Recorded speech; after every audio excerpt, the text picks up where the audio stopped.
Good morning, if it is morning, and welcome to a rather soggy September morning in Dumfries and Galloway. We've put together two little films to show you here today. One of them's a tour around the workshop, one of them's a sentimental journey, I think, really, around our vicinity, showing you a bit of the coastline and a bit of the forestry and the rural landscape, which inspires us to do what we do. Thank you for inviting us. I don't think I was invited, actually. I think Hannah was invited, and then when we spoke to Gay the other day, discovered that actually I shouldn't be here, but she invited me to join at that stage. So thank you for that. I'm gate crashing. Neither of us are particularly comfortable in front of a camera, talking to a camera. I think I'm slightly less uncomfortable than you are, which is why I'm rabbiting on now. We've never done this before. We've never tried a demo by Zoom, so we'll see if A, we're only good at using the technology, and B, whether the technology is going to work. We are 14 miles from the nearest town here, so we're pretty remote, and our internet signal is not always that great, is it really? So fingers crossed. So fingers crossed. What else do we need to say? Anything else? I did my first ever demo for you guys many years ago, and I was terrified, and I remember it was an icy cold night. I think it was in Hemel Hempstead, and dear old Mervyn Fitzwilliam was there, and I remember thinking, oh, perhaps nobody will turn out because it's so icy tonight, but and I had my fingers crossed because I was so terrified, but lots of people did come, and you were a lovely group, and you gave me a proper good welcome, and I made some dreadful pots. And that was my first demo. So anyway, we'll see how we go on and see if we can do something good for you. It might be a bit chaotic because we have the little ones. I think Pippin is going to be at a birthday party, isn't she? Yeah. But we might have Fred appearing during our demo, so please excuse us. And well, see what we do. The workshop, by the way, is a building site. So Yeah, and that was walking past the window, the builder. oh, was he there? Brilliant! Blimey. We captured him on camera. It doesn't happen very often. The builder turns up. Right, well, we better go. Let's start with a sentimental journey around Dumfries and Galloway, showing the things that we love and do and enjoy. Thank you. Thank you.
So there you go.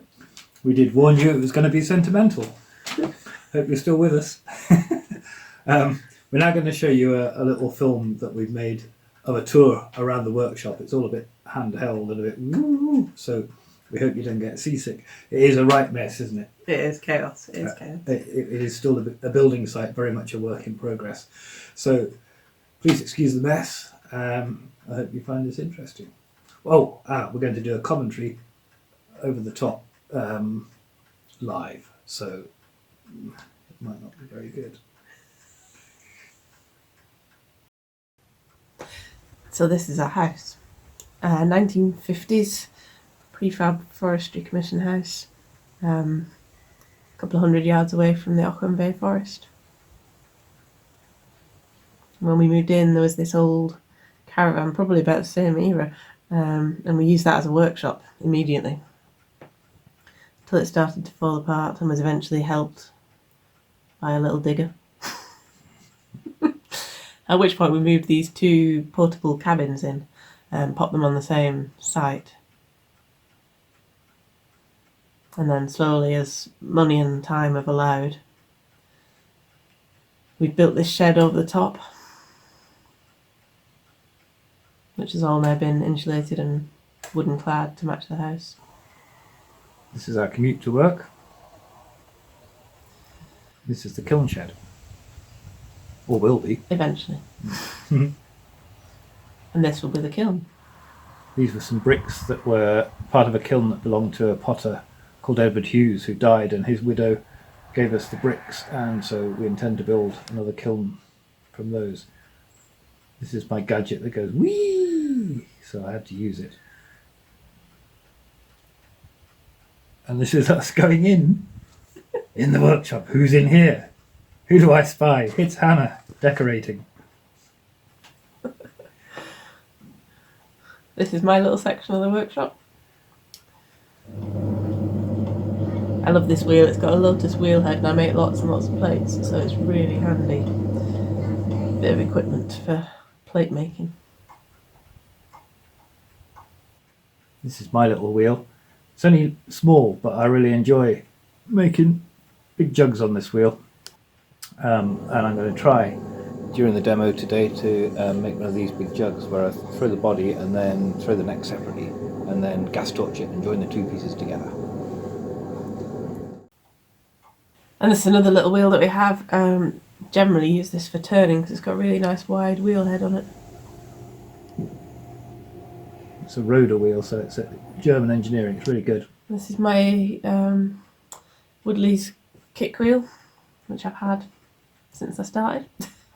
And this is a kick wheel that used to belong to Michael Cardew that I managed to rescue from the derelict Wemford Bridge pottery. It's big, but I really enjoy making mugs on it.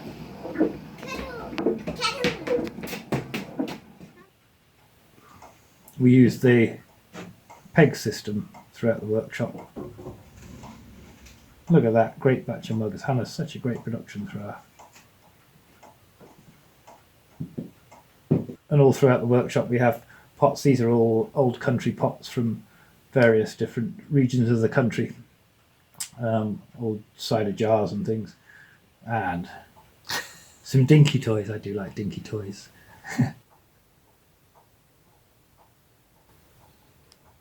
Through here, this is the section that was that portable cabin. This is the children's area. They're with us. Well, Pippin's at nursery most of the time. They don't have a ball pool as such. When there's ball pools, they have a box with polystyrene chippings where they spend a lot of time. They love it in there. But this is their space. Oh, we've also got some.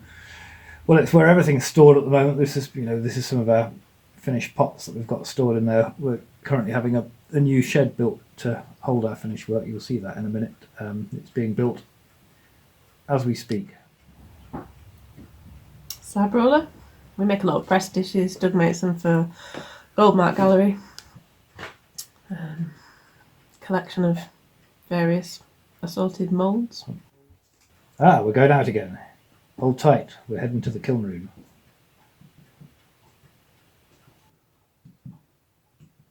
Pug mill. There's my wheel. in the corner of the wood burner that we're with the saw on top. We're waiting to get that fitted and into the kiln room.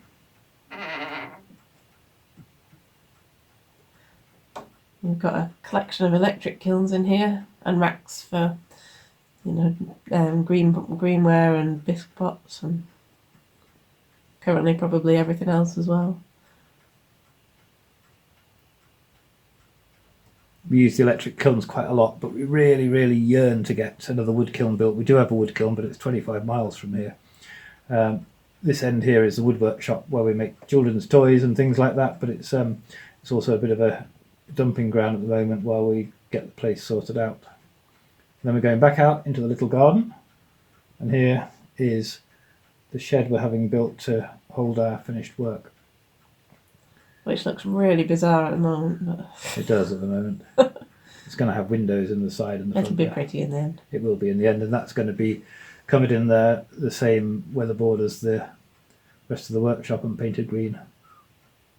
Oh, we're going in there, and that will all be insulated, and it's going to be a clean space, so that if you can have a table in there. Hannah does a bit of etching, so she'll be able to have a little etching press in there. Here we go, we're going back in. Hannah busy as ever. It's a great view.